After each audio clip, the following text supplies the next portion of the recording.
Aujourd'hui, le réchauffement climatique prend une ampleur très importante et affecte en de nombreux points le monde actuel. C'est pour ça que je vais vous parler des objectifs de développement durable de l'ONU en rapport avec l'environnement, en particulier du 13e intitulé « Mesures relatives à la lutte contre les changements climatiques ».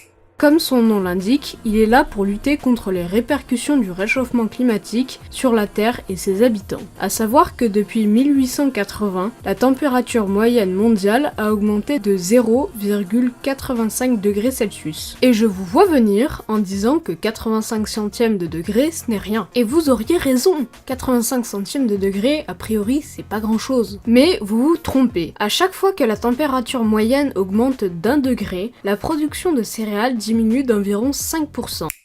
Les récoltes principales, maïs, blé, etc., ont souffert d'une réduction de la production mondiale s'élevant à 40 millions de tonnes par an entre 1981 et 2002 à cause du réchauffement climatique. La température des océans a logiquement aussi augmenté. Par conséquent, les quantités de neige et de glace ont diminué. La banquise arctique s'est rétractée et depuis 1979, la perte de banquise a atteint 1,07 million de km² par décennie, soit à peu près 14 800 terrains de football qui partent dans la mer tous les ans, soit 148 000 terrains de football qui partent dans la mer toutes les décennies. Entre 1901 et 2010, le niveau moyen de la mer a augmenté de 19 cm à cause de la fonte des glaces due au réchauffement climatique. Vu les concentrations actuelles et les émissions continuelles de gaz à effet de serre, tous les scénarios, sauf un, montrent qu'à la fin du siècle, l'augmentation de la température globale dépassera 1,5 degré par rapport à la période allant de 1850 à 1900. Le niveau moyen des mers devrait augmenter de 24 à 30 cm d'ici 2065 et de 40 à 63 cm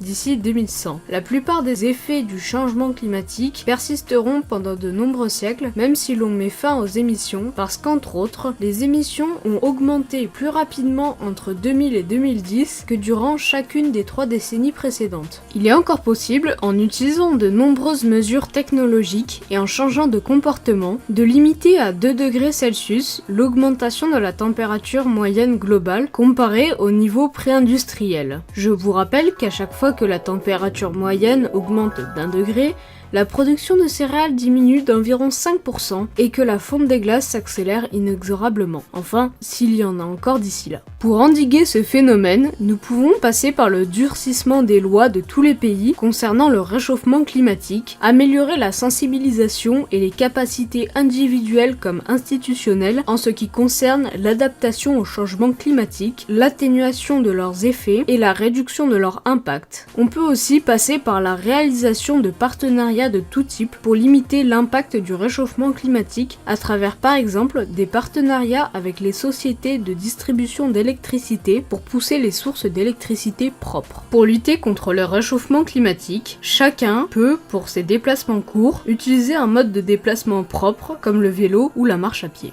Mais gardons en tête que le réchauffement climatique n'est pas une fatalité, mais un défi à relever.